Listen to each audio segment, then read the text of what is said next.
বাংলাদেশের স্বাধীনতা সার্বভৌমত্বের জন্য বাংলাদেশের দিল্লির জন্য বাস্তবায়নকারী দলের নাম হলো খুনি হাসিনার দল আওয়ামী লীগ। এই আওয়ামী লীগের রাজনীতি 26শে জুলাই 5 আগস্ট হয়ে গেছে। এই আওয়ামী লীগের দালালদের, খুনি হাসিনার দালালদের যেখানে পাওয়া যাবে সেখানে প্রতিরোধ করে তুলতে হবে। আমরা আজকে 1.5 বছর পরে খুনি হাসিনা এবং তার দূষণের বিচারের দাবিতে আমাদেরকে রাস্তায় নামতে হচ্ছে। আজকে শহীদদের রক্তের উপর যে অন্তর্বর্তীকালীন সরকার গঠিত হয়েছে, তারা গত 1.5 বছরে কি করেছে আমরা আজকে জানতে চাই। খুনি হাসিনার যে প্রশাসন, যারা গণহত্যা এবং শিশু হত্যায় সহযোগিতা ছিল, যারা খুন খুন আইনগরে সহযোগী ছিল, তাদের বিরুদ্ধে কি ব্যবস্থা নিয়েছে ইন্টারিম সরকার, সেটা আজকে আমরা জানতে চাই। আমরা হুঁশিয়ার করতে চাই, খুনি হাসিনার যত দালাল আছে, খুনি হাসিনার খুন খুন আইনগর গণহত্যা এবং শিশু হত্যার যার সহযোগী আছে, প্রত্যেকের বিচার এই স্বাধীন বাংলাদেশে হবে।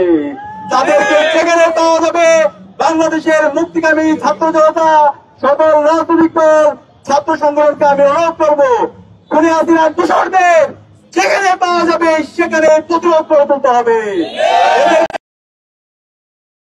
খুনি হাসিনার যত দোষর আছে প্রত্যেকের বিচারে বাংলাদেশে হবে। আজকে আমরা বলতে চাই, আমাদের এই মুক্তিকামী ছাত্র জনতা তারা ঘুমিয়ে যায়নি।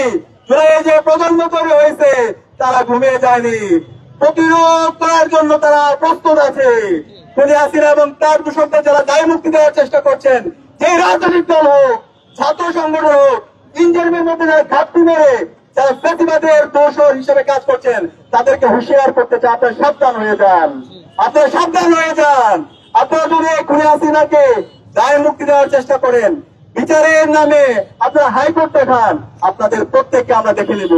আমরা অনুরোধ করব, এই খুনি হাসিনার বিচারের দাবিতে আমাদের সবাইকে ঐক্যমত হতে হবে।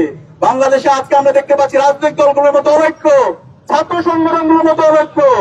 আপনারা এই অনৈক্যকে দূর করে জাতীয় ঐক্য তৈরি করুন। ফ্যাসিবাদের বিরুদ্ধে বাংলাদেশ বিনির্মাণ করার লক্ষ্যে আমাদের সবাইকে ঐক্যবদ্ধ হতে হবে। আমরা আজকে ঢাকা বিশ্ববিদ্যালয়ে প্রত্যেকটা পয়েন্টে পয়েন্টে আজকে আমরা অবস্থান নেব।